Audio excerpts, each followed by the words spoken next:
NYSFA Open Doors Film Panel Series. I'm Professor Jeffrey Wisotsky, and we're coming to you live from the studios of Bronx Community College. It's a great time to be a film student in New York State.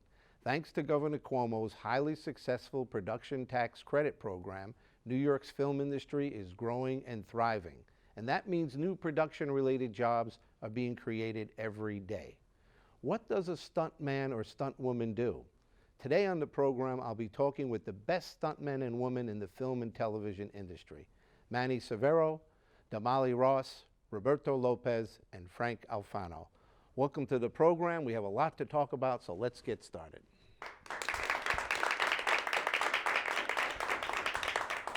So our film students in the audience and students watching this program online, they want to know the story of how each of you began your career in the film industry. How did you get started, and why did you choose stunt work? Manny? Originally I got into stunt work because of my fight background. I've been a martial artist ever since I was a kid, and I knew that I wanted to get into the business, and I happened to literally fall into an opportunity that showed up that they were looking for Hispanics that could box, and that was my foot in the door, so to speak. It gave me an opportunity to get hired on a union film, get my union card, and from there on it was just a matter of learning the ropes of the business. And Damali? I got in, I have a gymnastics background, so I got in after, I guess I retired from gymnastics, but for the industry, I guess my door that I got a foot in was working on The Week of with Adam Sandler and Chris Rock, and I went in for a waiver.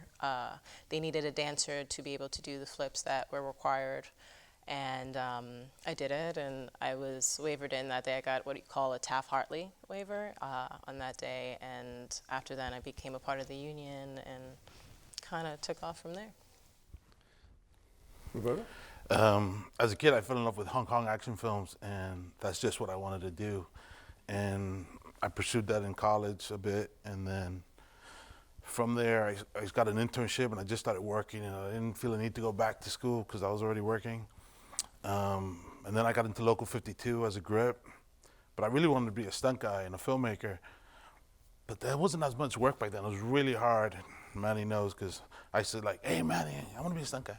And he'd be like, yeah, that's cool.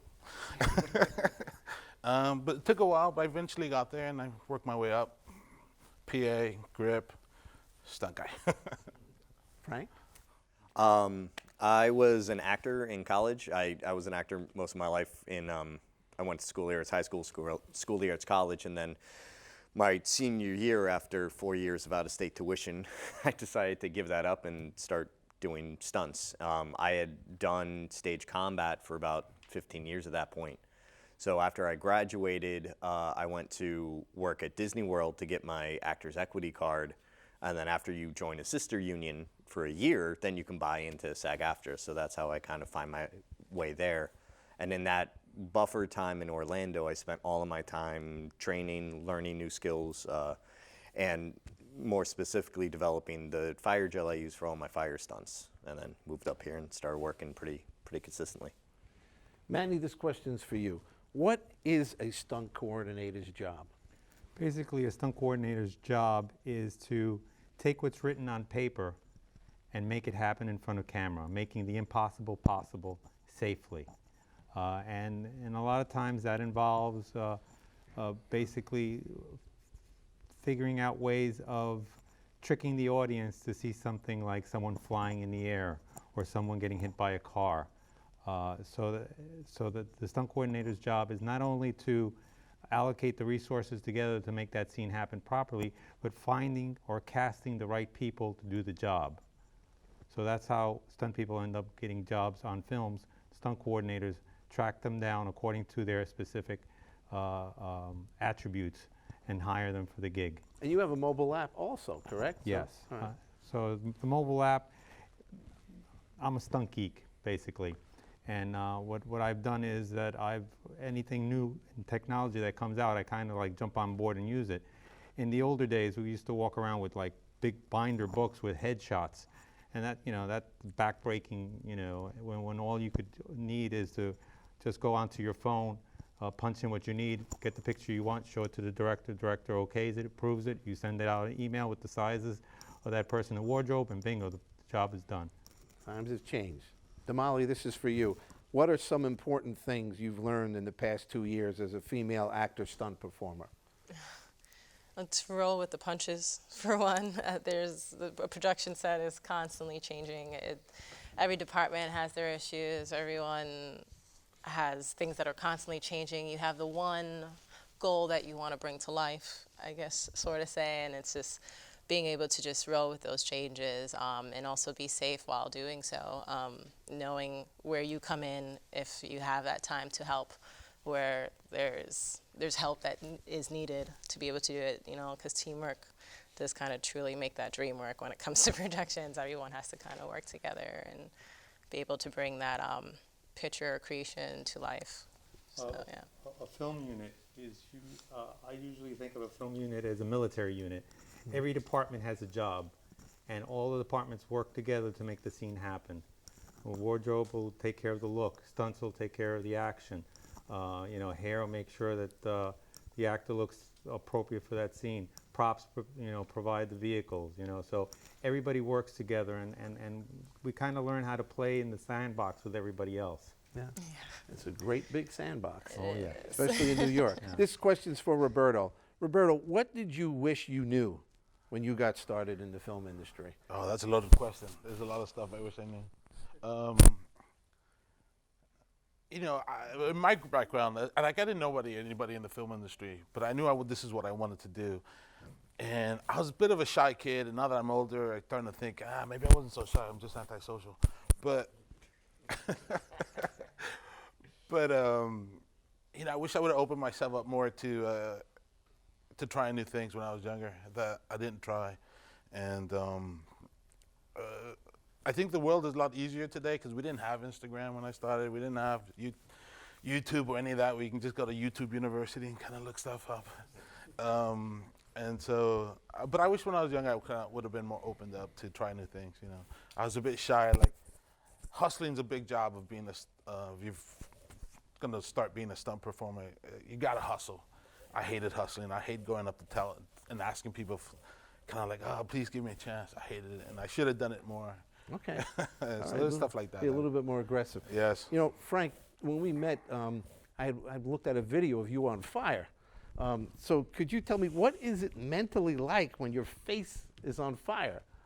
Yeah, face burns. Those are fun.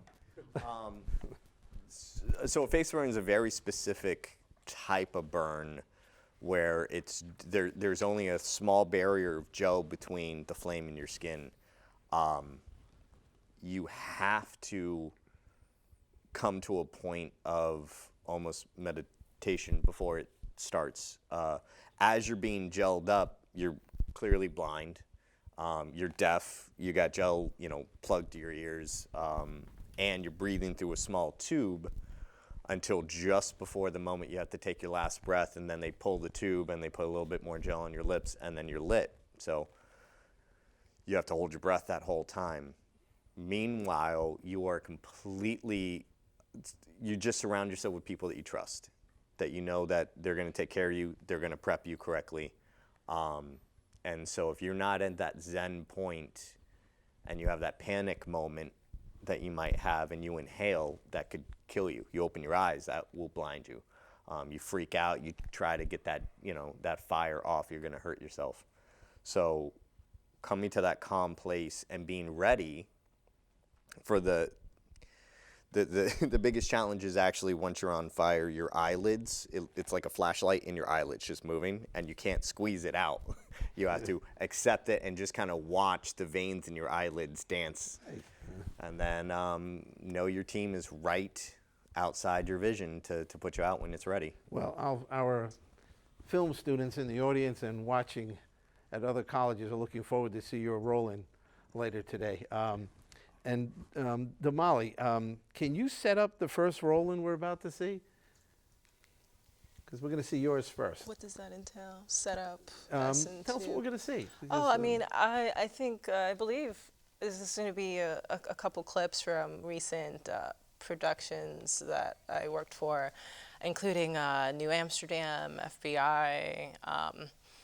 From my background, I think it's just, I think you're going to see some high falls, maybe some fighting, some I don't know, action and cuts, some glass breaking, things like that. I don't think I included any gymnastics in that particular role. Everyone but watch yeah. the monitor, and we're going to watch Damali Ross's Rollin'. Roll tape.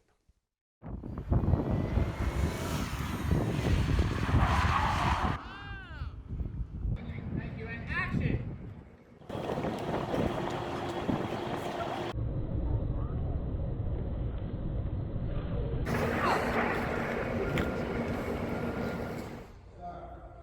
Okay, here we go. Ready and action!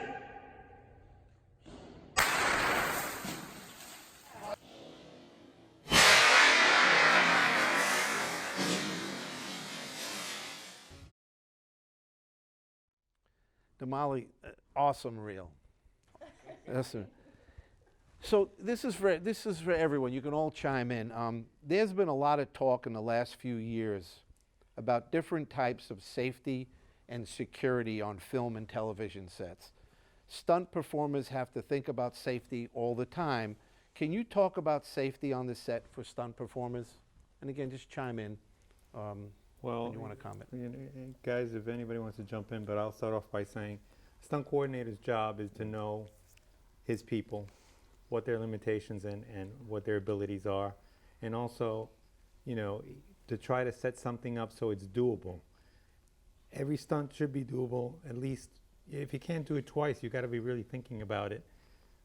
But when you set up something, you can't cut corners, and that's the stunt coordinator is the last line of defense that the stunt performer has, because when production might want to speed up something, or they might want to cut corners financially, when it has to do with something involving safety, I turn around and I tell the producer liability issues, safety issues, and that usually puts a brake on everything, because they'll think about cutting corners for financial reasons to save money.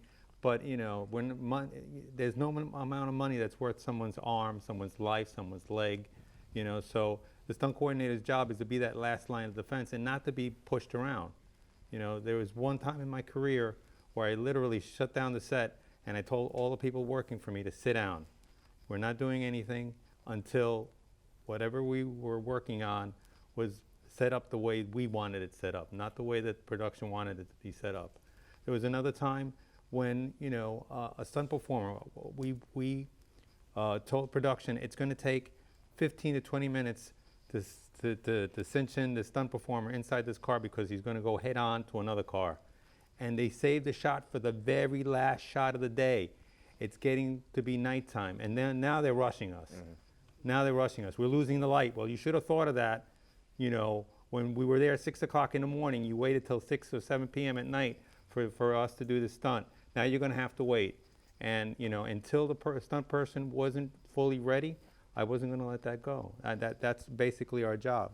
Roberto? And he's a good coordinator. You have Yeah. coordinators that we've worked with, I apologize, but you have coordinators that we work with that don't take that initiative. And when it comes to the director, they'll come in and they'll try to go through it as fast as they can, but safety is a huge issue. There are stunt performers we have lost in the past because of things like that. They end up not thinking about all the things that actually go into it. There are a lot of wheels that are turning on the production, even earlier, all the different departments and things. We all have to kind of work together, but when it comes to safety, that is the coordinator's job to kind of take that initiative, and sometimes it can get to that point where they feel intimidated because you have the director and you have all these pressures and the producers and coming down. So everything he just said, that's a coordinator you kind of want to work for. That's going to be pushed over. It is every stunt performer's responsibility to be responsible for themselves. Mm-hmm.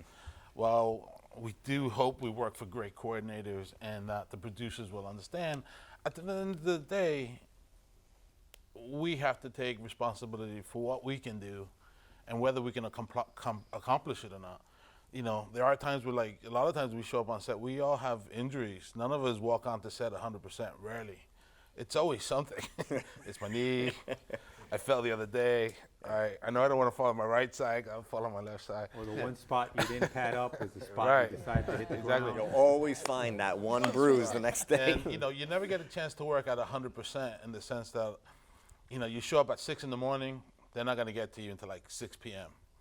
You know, you're tired, you're hungry, you're sleepy, and you're up, go. You know, and you have to like pace yourself and find this, and you know, you can't turn to the coordinator and go, I'm sleepy, I'm tired, I'm hungry. You gotta like, this has to come from you, and like, it's your responsibility to be up and ready to do it. And it's a difficult atmosphere to be in, and it's something that takes some time to kind of get used to and be professional. It's not easy. Not everybody can hack it. And be, I'm sorry, Manny, Go ahead. and being honest with your coordinator about what you can do. Exactly. That's my number one pet peeve when it comes to new stunt people. Everybody wants to work. I get it. You want to work. You want to be in the career of stunt, but don't lie to get a job. Yeah. You know, and the very people who know me know that I'm very cautious with people that I meet for the first time until I get a handle of what you're about. You know, because if you come up to me and tell me the first time I can't do something, then the next time I go to you and you tell me you can do something, I'll believe you because you were honest with me the first time around. You know, there are three possible answers. Yes, I can do it. No, I can't. Or I really don't know. Can you give me an opportunity to figure it out? You know, but be honest with me. But once you lie and you get caught on the lie, not only do you put yourself in risk because you weren't able to do the job, but two, you slow up production because now production didn't get the shot they want. And three, you make the stunt coordinator look very bad because he hired the wrong person for the wrong job, right? So we're And gonna, also, yeah, sorry, I'm sorry. Go ahead. I'm going to chime in. Go ahead, Frank. Just one more thing, and this is as a stunt performer, if you do get to set, and sometimes it can be intimidating, especially as you're getting started before you have like a resume under your belt. Say no if you feel like it's not being set up safely. If you're being rushed or any of that, if you were honest with everything and you still feel like it's not going to be safe, that you can hurt yourself or somebody else, it's okay to say, no, I think that this is the safer way I'd be comfortable with. Do it discreetly and just to your coordinator. Don't do it in front of the whole set and stuff. Also, if one element was changed, let's say you rehearsed a stunt and one element was changed, rehearse, because that one element could affect the whole outcome of how the overall gag is going to happen. Like, you know, let's say you just added somebody crossing the street as the car's barreling down the street. Well, you know, accidents could happen if the timing doesn't work out right, so you need an opportunity to work things out. Timing is very important. Let's open it up and take some questions from our virtual audience. Jasmine, introduce yourself and let us have a question from another film school. Let's get a microphone to Jasmine. Introduce yourself, please. Hi, my name is Jasmine. I'm from Bronx Community College, and I have a question. And this question is from Sharon at Fordham University for everyone on the panel. Are there certain directors that you have each worked with that overlook safety to get the shot they need for a particular scene? And is it up to the individuals to judge their own talent, safety equipment, and whether he or she is going to do the stunt? Well, personally speaking, I've been fortunate enough, I've heard of such directors, I've heard of people putting that type of pressure, but I've been fortunate enough to work with directors that once I put the brakes on, and usually I give them an opportunity to agree with me, because I usually say the first time around, I'm not comfortable with that. That's my nice way of saying, let's not do that. If they really insist, then I'll say, no, we're not going to do that. But I've been fortunate to work with directors like Steven Soderbergh, M. Night, Wes Craven. All of them put priority on safety. You know, yes, they wanted their shot, their creative vision to be, you know, actualized on film, but they were professional and caring enough and understanding enough to know that, you know, safety comes first. Safety is job one. You have another question, Jasmine? We have one more. Okay. This question is from Mark at Ithaca College for everyone on the panel. With an influx of projects being made thanks to the rise of streaming services like Netflix, Amazon Prime, and Apple TV, and blockbuster budgets and rush release date deadlines, is there a lack of proper precautions and planning that goes into a death-defying stunts? I would not say there's a lack of it. I think they try really hard to address all these issues. And we have meetings after meetings, location scouts, production meetings, all to talk about it. But I There think- are times once you're on set. I think the problem is not the planning, Right. it's the rushing. Right. Like you try to fit 20 pounds of cow manure in a 5-pound bag. There's only so much you could do within a certain amount of time, and The because of scheduling. streaming, they want theatrical level stunts on television budgets. Yeah. Yeah, it's a time crunch. I mean, you work on TV, like, you'll get the script on Monday, you're scouting location on Tuesday, you're having a meeting on Wednesday, and you have to execute it by Friday. While you're shooting, Why are you shooting on this? while you're shooting a current episode now, you're prepping for an episode, and you might be doing some reshoots from an episode you shot earlier. I will say that there's the one effect, because there are so many new shows, it's great, there's a lot of good work. What's also coming from it, though, is that we're having a lot of people who I think are kind of, they're jumping ahead in their careers to try to be coordinators a little too early. That's why SAG. Yes. Yeah. That's why SAG has come up and putting in a mandatory number of days before you could even start assisting as a coordinator. And what Frank says is true. You have all these TV shows. How many times could I appear as a bad guy on a TV show? Even if you put a wig on me, I mean, you're going to have to look for outside talent. So like coordinators are forced to look for new people who are qualified to do maybe that particular gag. And a whole influx of people have come into the business, which is a great thing. But at the same time, that means there's a vacuum that needs to be filled, and people who are not necessarily qualified or experienced jump into these positions, and they put people at risk because they might understand how to set something up, but they don't understand about everything about doing that particular gag. I've always said a stunt coordinator's job is not to figure out what could be done correctly, it's figure out what could go wrong.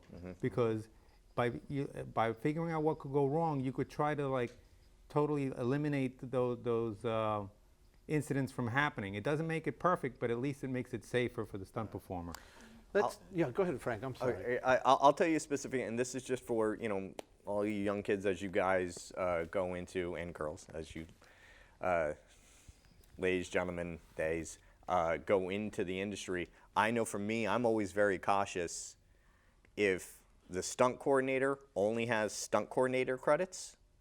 Right? They never worked as a stuntman. All of a sudden, they started coordinating immediately. I'm always very cautious to work for them because until you've actually, I've gotten resumes from people who are looking for work. They're looking for work, and you send me a resume. You have 10 credits. All 10 credits as a stunt coordinator. yeah, How could you be coordinating if you've never been a stunt performer before? And just because you're an excellent martial artist or gym, that means you have the skills, but applying them for film is different. Me throwing a boxing punch on camera is totally different than me throwing a real punch in real life, because I have to sell it for the camera. I have to think in a two-dimensional means using a three-dimensional reality. So this is something that, people learn with experience. It's not something you just walk in and figure out on the day. So, and also, people put themselves down as stunt coordinators on shorts that they did. It's not even a feature. One of the things that I do on my app is I put a minimum requirement, and the minimum requirement is that you have to have an IMDb credit on a feature film, TV show, or independent movie in order for you to get listed onto that directory. Otherwise, just because you did a short, a commercial, an industrial, a music video as a stunt performer, that doesn't qualify as a legit credit. Upgrades don't count either. That means when you happen to be on set and you happen to be on set when an actor was pushed into you and you go, oh, wait a second, that technically is a stunt, so I got a stunt performer contract. That doesn't count I've either. seen those resumes too. That's, she had a nerve. I had a guy send me a resume one time, and he put 3 movies that I coordinated that he worked as a stunt performer on. I walked up to him, I said, you worked on this one? Yeah, I coordinated these. I don't know you. Who the hell are you? And that's when you get busted. I said, do me a favor, take my name off, take my credits off. You know, you're not welcome. You know, again, remember what I said about lying. You know. Yeah.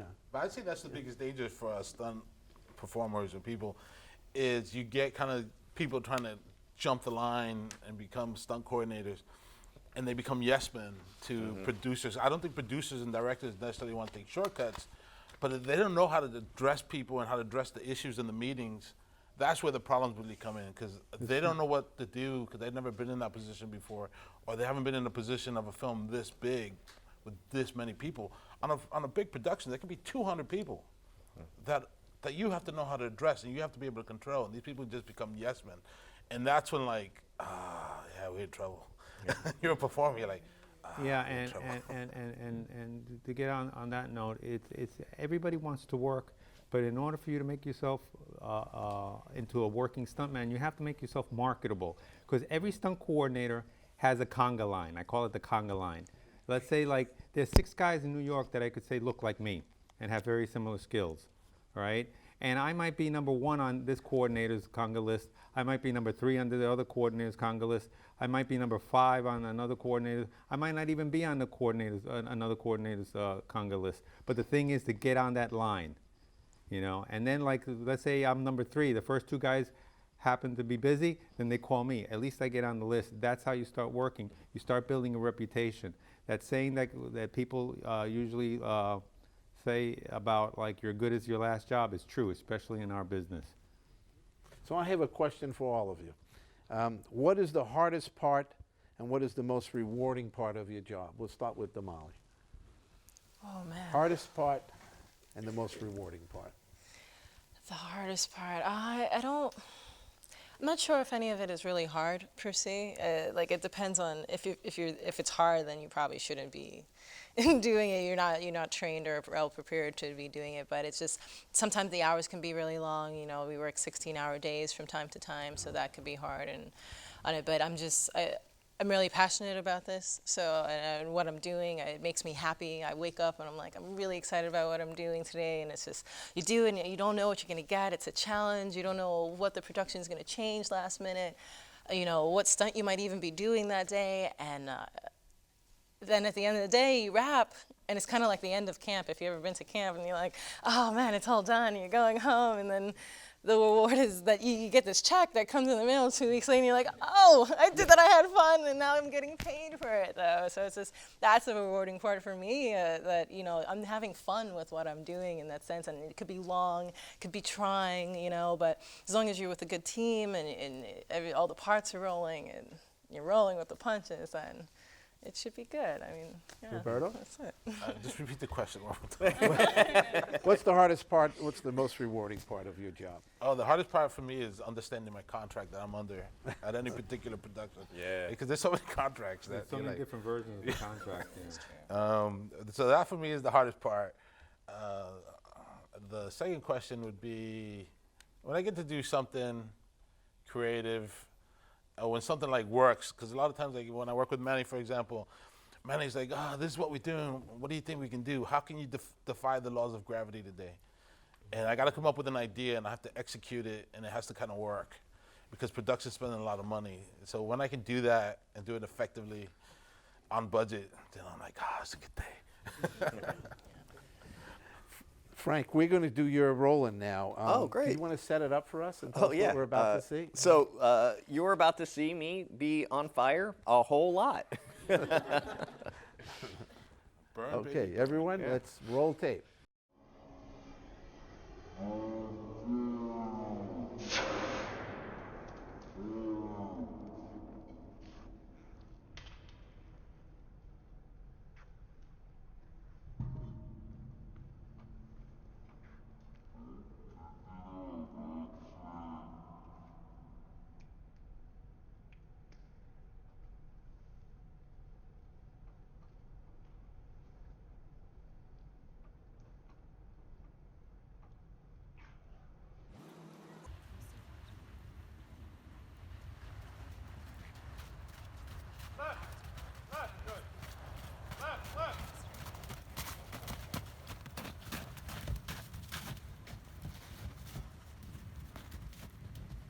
Stay with him.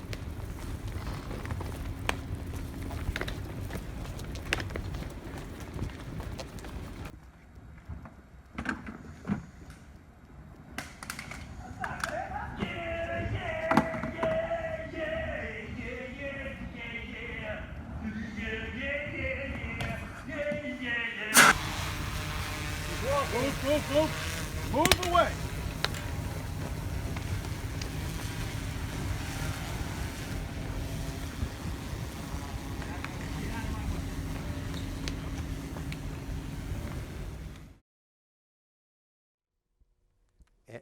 Frank, that was hot.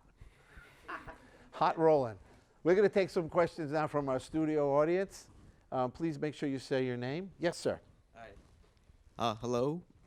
My name is Eduardo Villa. I'm a student at Bronx Community College, and my question is for all of you. I'm kind of curious. What stunt made you go, no, not doing this again? Oh, I got one. Go ahead, Frank. My first job was a Telemundo job, where when I was hired, it was a 20-foot high fall, and then when I got there, he goes, the fourth floor is 20 feet. I was like, no, math doesn't equal that. And the airbag was surrounded by razor wire. It fit just between the bag and the razor wire, and it was my first job, so I felt like if I had said no, I have to give up stunts now because, you know, I didn't commit to it. And when I hit the bag, it was an old airbag. Airbags are built like this, where you have one chamber and then another chamber. Well, the bottom chamber had been overinflated so many times, it created kind of like a balloon. So when I hit, I bounced out like a quarter on a basketball. And I saw my entire career as I almost hit the razor wire. And then these two beautiful 18-inch Spanish biceps came out of nowhere. And my safety goes, gotcha, and he just tricep pressed me back into the bag.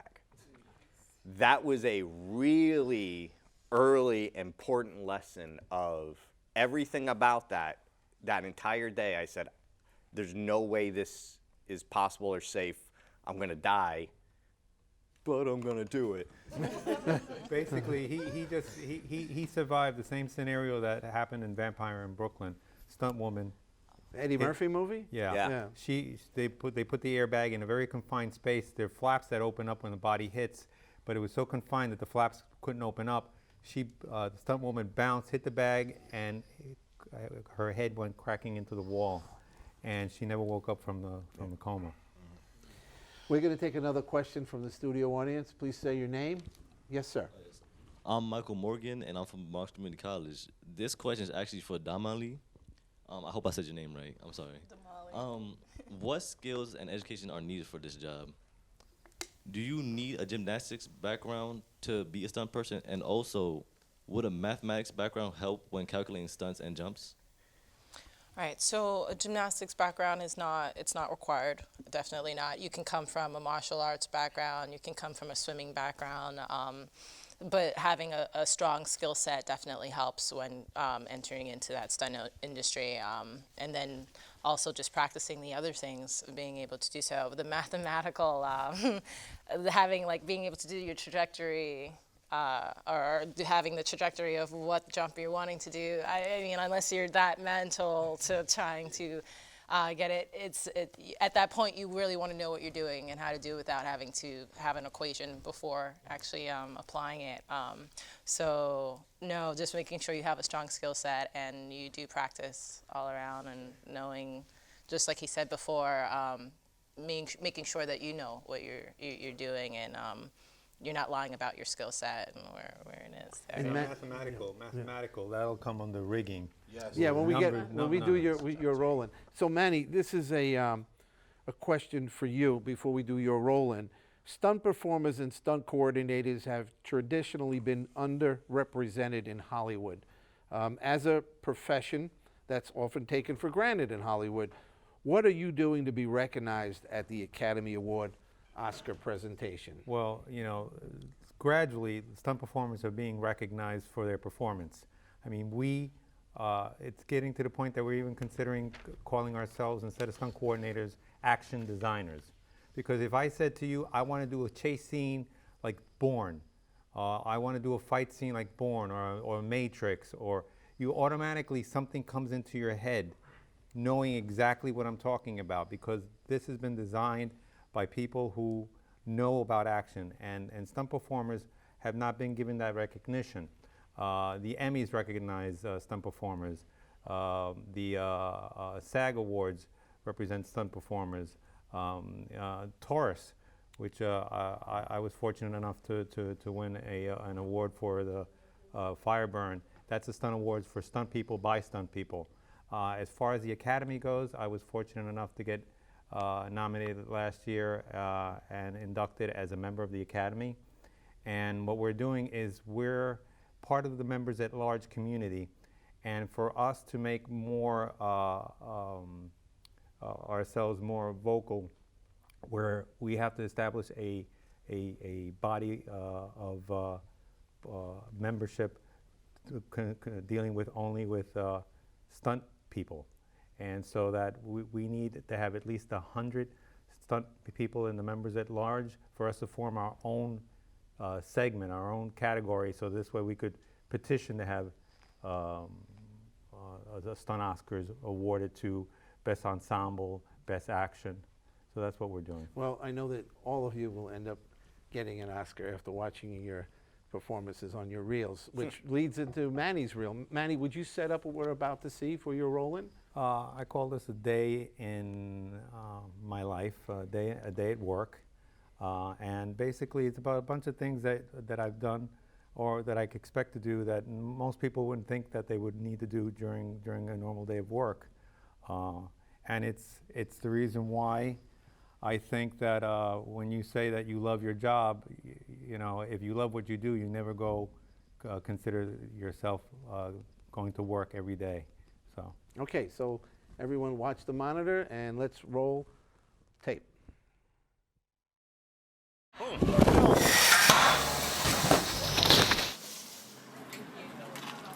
you.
You got all your background?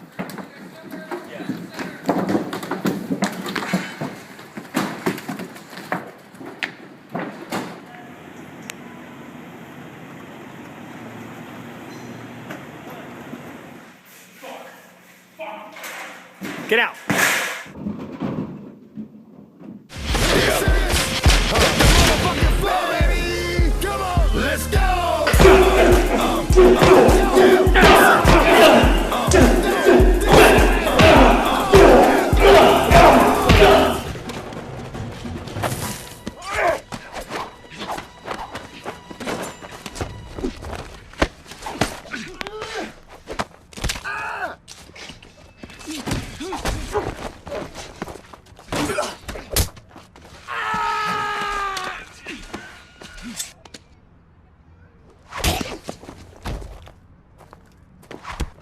Manny,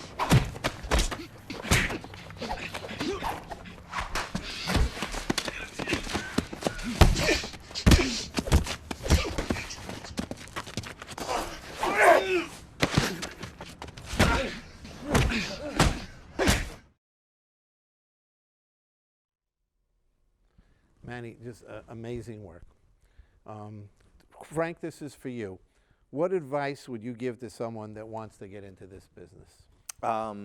To train and make yourself valuable. Train in whatever you are good at, but also make sure that you expand your skills. So I do a lot of fire stunts, but I also am a brown belt in judo. I also train in Kali, Salat. You know, I try to keep up with my Wing Chun. I keep up with Muay Thai. Make yourself valuable. Learn as much as you can. But the biggest piece of advice I have to, and this is everybody who wants to just work in the industry, is be a good person. I had somebody actually give me a book once and wrote that inside. Keep being a good person and good work will follow. So that's it. And don't quit. Okay. Door might not open for years. Don't quit. You want to do it. Keep doing it. All right, great advice. And we're going to take another question from our studio audience. Please say your full name and go ahead.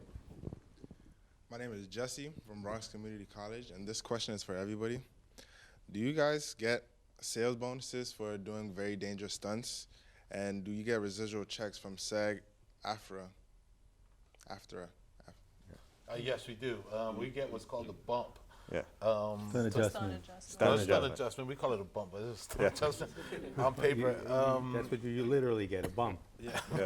So depending on how dangerous it is, the coordinator will negotiate a price with production, saying, all right, every time he does that car hit, he's going to make $1,000 or $500. It's never the same, so it just depends on the coordinator, and the coordinator has a better idea what the budget that the production's working with, and they'll kind of try to negotiate something that's fair for you and for them. Yeah, and it can't be, you know, we just tell them like, okay, you only have the opportunity of doing this 3 times, you know, because the stunt person might not be able to do it a 4th. Yeah. What's that expression? 3 shots and you're out. You know? So Roberto, we're going to do your role in now. Okay. So could you set it up and tell the studio audience what we're about to see? So a lot of the footage from it is my stunt reel, my stunt rigging reel, and most of it's from like Defenders, Luke Cage, and Daredevil. Okay. And yes. Okay, let's roll the tape.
Roberto, great reel. Now we know what rigging is all about. We're going to take some more questions from our studio audience. Please say your full name. Yes, my right name here. Is, okay. My name is Nolan Salter. I'm from Bronx Community College. I got a question for each and every one of you. do stunt performers have agents to get them work? And how does each of you get work? Who wants to take that? Well, first of all, it's just stunt people in general are hired by the stunt coordinator. Stunt coordinator is basically think of him as a casting person for physical abilities. You guys have anything to add to that? To get work, you have to hustle. When nobody knows you, you have to show up on set, introduce yourself to the coordinator, keep it 30 seconds, and then get out of there. Skills, resume, out. Once you're known, though, you don't have to hustle as much. You could swing by and just out of sight, out of mind, say hi. But you know that's networking. Yeah, networking. Because nowadays you can also do a soft hustle, meaning like you can use social media to kind of post. So let's say you were a gymnast, you can post you being a gymnast, and you can shoot your own little clips of you. Yeah, but make sure doing that the clips are worth, because some people put stuff out there that makes them look bad. Yeah. You shouldn't, you got to make sure that you put, if you're good, you put good quality material up there. And the stunts were like they said, it's tight knit. So a lot of the coordinators know each other. So it's a lot of word of mouth. So you do a really good job, and that coordinator is going to call another coordinator. Well, and also what I'll do too is I'm looking for somebody. I don't know who I can't find anybody within my stable. I might call Roberto, or we'll send out a text with 4 or 5 coordinators. Hey, look, I'm looking for somebody who's 5'2", could ride horseback. And then people will chime in. We help each other out. So that's when we work more as a brotherhood. Yep. Okay, we have the last question. Say your full name, please. Hi, my name is William Quinones from Bronx Community College, and this question is for Manny. Are there certain things you need to know or have as a stunt performer? Certain things to know or have as a stunt performer, you say? Yeah. Well, I mean, as I mentioned before, knowing your limits is very important. Knowing your limits also helps you know what you need to strengthen. If you're a martial artist, you can't be just looked upon as just a martial artist, because then I'll only call you if I'm looking for a martial artist. You want to be rounded off. You want to be able to hit a mark on a car. You want to be able to roll down some stairs. You want to be able to, maybe get ratcheted back on a wire rig. You got to round yourself off. You got to find out what your weak points are and make yourself stronger. And the good thing about today, which is different than when I started, was that there are actually places where stunt people get together and train. We kind of had to figure it out the hard way. Oops, this hurts. I'm not going to do it this way anymore. So, we came up the caveman style. There's more of some technique and development that's gone on throughout the last 10, 15 years that wasn't around when we started, right? I mean, thinking like I would never have thought of wearing a mouth guard crashing a car. That didn't even faze me. Now that's part of a standard stunt person. You put a mouth guard in. It makes sense. I mean, you learn from your mistakes, unfortunately, but yes, that's what I would suggest. Round yourself off. So last question, and again, please feel free just to chime in. Has the stunt industry grown since you first started working in New York? Who wants to take that? Oh yes, it's grown a lot. I mean, when I started, there was like 3 channels on TV, and at the time, you may get like 1 or 2 movies a year in New York. So yeah, but now it's like with streaming and everything. Like when I started, I remember there was like 12 full-time stunt coordinators and stunt people, and everybody else was part-timers. And today, I think we have like over 400. Yeah. Probably. My directory has over 400 people. Wow. So it's changed significantly. Supply and demand.